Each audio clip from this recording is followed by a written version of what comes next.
আসসালামু আলাইকুম প্রিয় দর্শক। ঘড়ির কাঁটা বলছে আমাদের বিদায় নিতে হবে বা বিদায় নেওয়ার সময় হয়েছে। কিন্তু যাওয়ার আগে আজকের আলোচনার সবচেয়ে বড় প্রশ্নটি আমি আপনাদের সামনে রেখে যেতে চাই। আজ আমরা কথা বললাম ফাঁসির রায় নিয়ে, রাজনৈতিক উত্তাপ নিয়ে। কিন্তু ইতিহাস আমাদের কি শেখায়? ইতিহাস বলে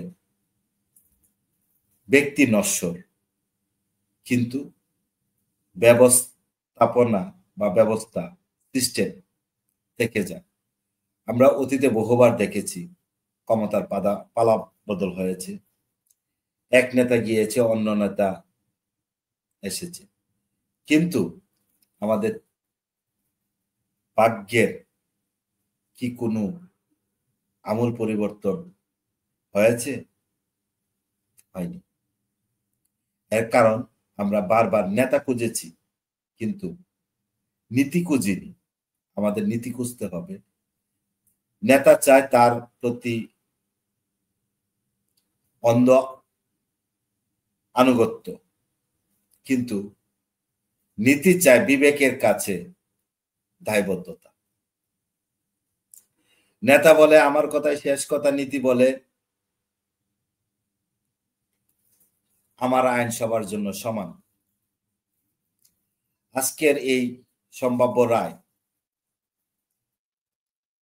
যা হয়েছে তা হয়তো কোনো ব্যক্তি বা গোষ্ঠীর পতন ঘটাবে, কিন্তু সেই পতনের ফাঁক দিয়ে বা ফাঁক গলে যদি আমরা এমন এক রাষ্ট্র কাঠামো তৈরি করতে পারি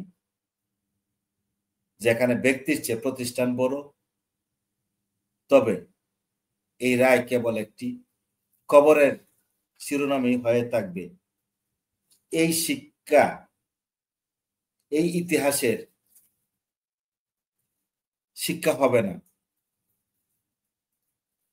তাই আজকের রাতে আমার শেষ কথা আপনাদের কাছে, আসুন আমরা আর কোনো মসি বা ত্রাণকর্তার অপেক্ষায় না থাকি, কোনো ব্যক্তির হাতে সব ক্ষমতা তুলে দিয়ে নিশ্চিন্তে না ঘুমাই, বরং আসুন আমরা এমন এক বাংলাদেশ গড়ি যেখানে নেতার ইশারায় নয়, নীতির পাহারায় দেশ চলবে। মনে রাখবেন, ব্যক্তির ফাঁসি হতে পারে, কিন্তু নীতির কখনো ফাঁসি হয় না।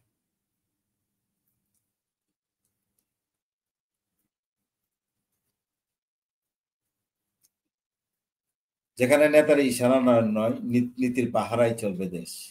এই বাক্য সামনে রেখেই আমাদের আগামীর দিনগুলোর, আগামীর পথ চলাগুলা হোক অন্যায়ের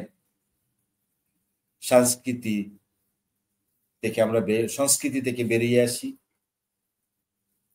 নতুন কোন রূপে, নতুন কোন অন্যায় যেন আমরা আর দাবিত না হই, এই আশা প্রত্যাশা ব্যক্ত করে সকলের কাছ থেকেই আমি মামুন খান বিদায় নিচ্ছি।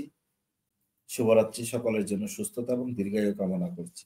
আসসালামু আলাইকুম। ভুল ত্রুটি ক্ষমা সুন্দর দৃষ্টিতে দেখবেন এবং আমাদের সাথে থাকবেন।